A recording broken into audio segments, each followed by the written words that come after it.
You are now listening to the Hot Take Hot Box. And then you finally get to this, the main event of WrestleMania 40, Roman Reigns, the Tribal Chief, defending his undisputed WWE Universal Championship against the American Nightmare, Cody Rhodes.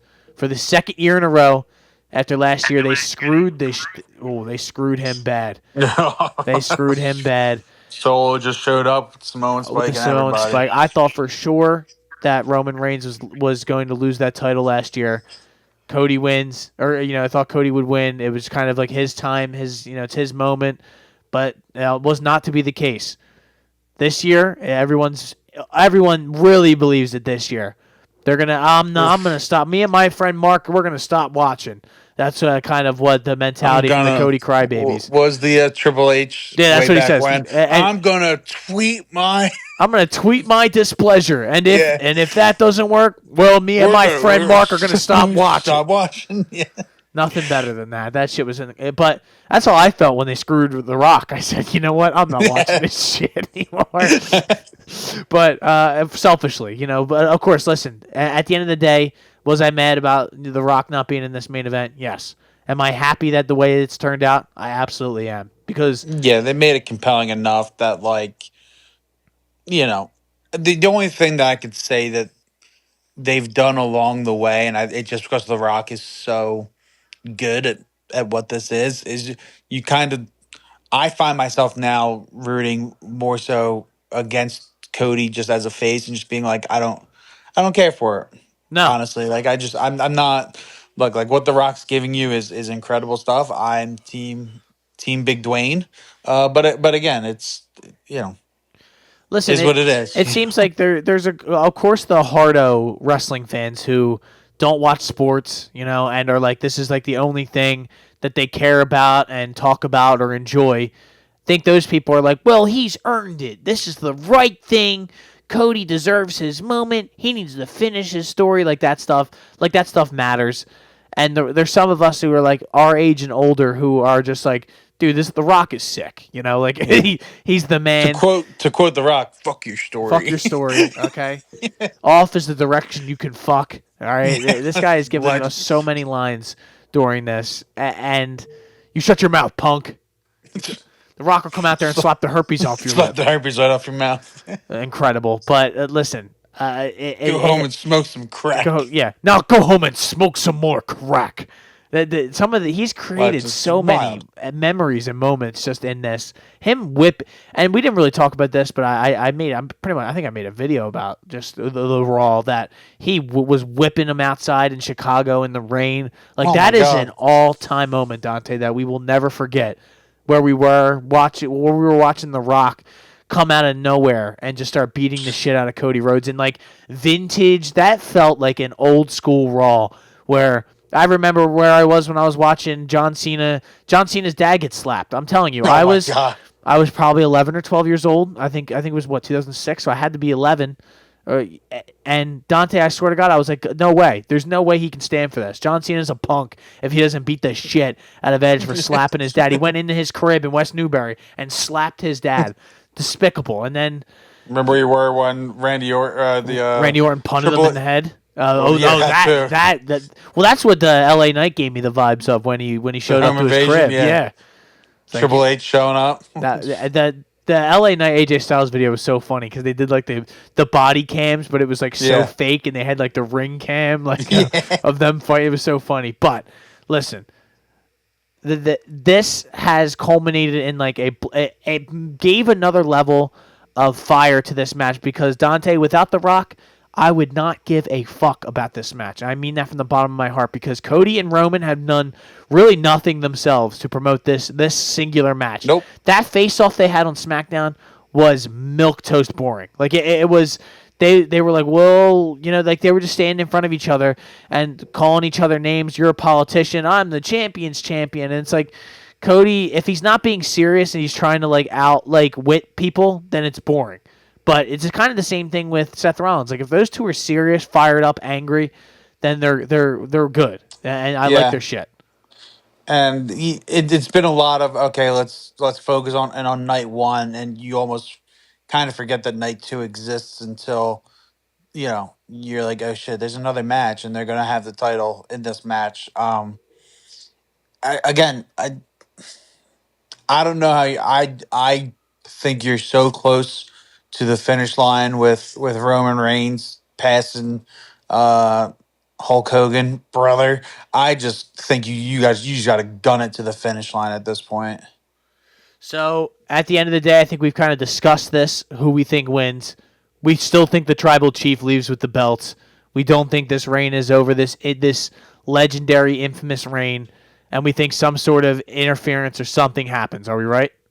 Yeah, I think the only way I change my answer is if like Roman pins Cody night where Roman they get the pin night one, and we're talking bloodline rules.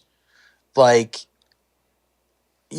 maybe then you could be like, oh my god, Cody's gonna win and defy all the odds. But like, I just I don't know how like I mean, I know how you do it, but I just don't know how it goes over with some. I think Roman retains and Roman carries his bad boy into you know. And again, for me, it's almost the what do you do after like long term, right? Not long term, but like medium term. So like for the summer, if Roman doesn't have a belt, like what's he doing? Like is he going to show up on SmackDown and what start feuding with who? Right? I, Like the only thing I can with think is, listen, you have Cody win the title, and it's kind of like he feuds with some people, but eventually you get your way back to Cody versus The Rock, and then Roman comes yeah. back and screws The Rock, and basically says like, "You're not gonna win my title. This is bullshit." And then they set up that for Mania. Like that kind of seems Yeah, but like if that happens, like Roman's not on TV until like Roman's off till a while. SummerSlam. Yeah, and Like and he's I don't not know coming if back all can summer. they really afford that. Like are both of these two going to go away, and then what's going to happen to the SmackDown ratings? Do they not care? I don't think couldn't Yeah. imagine And that. I don't think like Cody's you not know going to carry that by himself. no, and the bloodline what you're talking is just like I don't see the bloodline losing all these matches, and I don't see the only win on the bloodlines, list for Mania being The Rock and Roman, and after that match, The Rock goes and does a movie till August, and Roman disappears because he lost the title. Like I can't see it. And then what you have like Solo just you try to push Solo to the moon, but it's long term, right? I don't see it. I see, you know, What would you do with Roman, what do you do with Cody in the event that he loses? So you would say that he gets screwed by somebody, right? And it would maybe Seth be or Priest, Seth or yeah, Priest, something like that. Then maybe you could feud with them. I don't know. It seems like they are Seth in or a tough spot Priest. either way. Maybe you set up Cody versus yeah, no, Seth or Priest. Maybe you have Cody versus The Rock at. I mean, I don't know if he'll be available for SummerSlam or sometime in the fall for like Survivor Series, but Cody versus The Rock in that Survivor Series in the fall, right? Like, Yeah, I and think it just feels like SummerSlam is like where I it's would gonna. have it for me, and if it's all about if The Rock's available. Um, give me Rock versus Cody at SummerSlam with a stipulation attached to like if Cody wins, he gets one more shot at Roman with like, you know, at a time and place of his choosing type of deal. Yeah, And then like, that forces animosity between Roman and The Rock when The Rock eventually loses to Cody. Cody wins, kind of calls his shot and gets his title match kind of cleaner there. Um I just there's part of me that just doesn't want Cody to win ever. yeah. That Like has to happen though. Like I know. they have to reward him. He's been the I company know. man for so. I know. Because like I was even thinking like Money in the Bank. Like when Money in the Bank rolls around, what would be compelling for me for Money in the Bank is if like you could give Cody Money in the Bank if you really want to, but like having Solo win Money in the Bank and cashing on Roman would be peak. But then like you can't have Cody beat anybody else but Roman. It just kind of Yeah. takes away from it, unless you have Cody defend against Roman at some point and kind of have it be like that. But like you can't have. I just don't think you could have a world where Cody wins that title and it's not against Roman Reigns. So, Dante, I think I am in agreement, though. I do. I'm saying I'm setting it at 60-40 Roman wins. But I'm moving. I'd be seven. I'm 70-30. See, I'm moving. Higher. I'm moving in the direction of Cody Rhodes. Just the closer this gets, it seems like he's starting to I'll cry riot. and get all I'll emotional, riot. and he's starting to get close to realizing that his dream is going to come true. And I don't know if they really know what they're going to do after. But I mean, honestly, though, if they thought that they were about to, the part of me thinks that, but then the other part of me is like, they were about to do Rock and Roman. Then they were not thinking about getting that belt on Cody. They didn't care to get that belt on Cody. No, you know?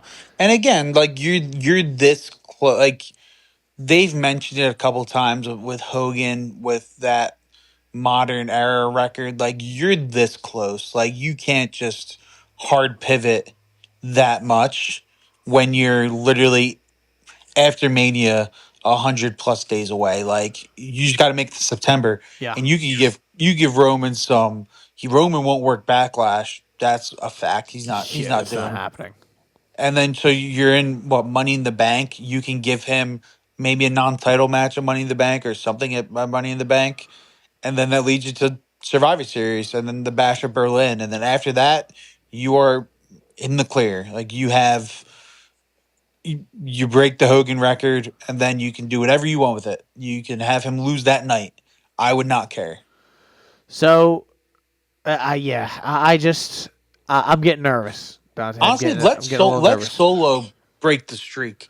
You know, it's not gonna happen. Like though. let Solo do it. I know. Right now it's Cody or bust, but you have again. I would have it be some sort of like. Honestly, at this point, have Cody be the ultimate face and just have Cody win Money in the Bank. Book some random SmackDown or Raw at Madison Square Garden in after September and say, "Hey, I'm cashing in this day, and I will be having a match at the Garden because that's the whole Dusty Rhodes story thing." Can you imagine how silly Cody would look walking around with that belt, with that briefcase, and his 3-piece suits every single Raw or SmackDown? It would be so funny, but and that would be something that like I wouldn't put it past WWE to do because of how stupid Priest has made. Like the last 3 Money in the Bank winners have just made it look god awful. Yeah, or at least the last 2. I think the one before that made it look. I think maybe the one before that may have been Big E. And that was I don't know. fun. I don't remember. Yeah, Big E. But like, pull the ultimate babyface move, man. Win the briefcase and say, "Look, I'm cashing in on this date, at this venue here," and then have that be a thing. And people keep saying, I see the Cody mouth breathers online say that, well, it's not a record. It's not a record. It doesn't matter. He's not breaking anything. Rocks. They don't care. I'm like, yes, they obviously do because they keep talking about it all the time. So whether you care about it is not really important. It's about whether the WWE cares about it. And it's obvious that they do. So they won all these records. Like, there's a reason why everyone that's held the belt, like if you look at all the belt holders, they've had their titles for well over 100+ days, and it is because they want this. They want these long reigns so they could start expunging some people out of those record books and having those long-term reigns, right? Like, honestly, for me, Roman would never lose. Roman would just have the title forever. Just break Bruno Sammartino's ginormous record. Like, just never take it off of him. WrestleMania 80. Yeah, Roman versus Cody Rhodes' grandkids. John Cena Jr. Just like have Roman beat everybody, and I'll still be acknowledging it because the thing with Roman's title reign, and this is one of the last things I'll say about it, is like it's still fresh. Like it has not gotten to me. It hasn't gotten old at all. No, and you're well over 1,000 days, and it's still like the only thing that's not fresh about it is the lack of people because you always know kind of what the outcome is going to be. That's why you gotta figure something out. But yeah, no, just keep the belt on Roman forever. Hell yeah! I'll keep acknowledging my tribal chief. He ain't losing. You guys can't see me, but my finger is in the air right now. You know what? Yeah, so is mine. So is mine. You know what? After that little pep talk of mine, I'm 80-20 now. All right. I am even further on, like the that. Roman Reigns bandwagon. We're talking himself further into a tribal chief victory. I'll be at 100% by Sunday. I get a couple Surfsides in me in the parking lot. You come talk to me, and I'll be telling you how there's no chance. I'll storm the ring at the tribal chief. Looks like things aren't going his way. So, yeah, on night one, I'll be down in the 100 level. I might just pop out the crowd. If the final boss needs me, I'm there. He's my tribal chief. Don't tell Roman, but the final boss. I acknowledge The Rock. Yeah, the final boss. So there it is, ladies and gentlemen. You are now listening to the Hot Take Hot Box.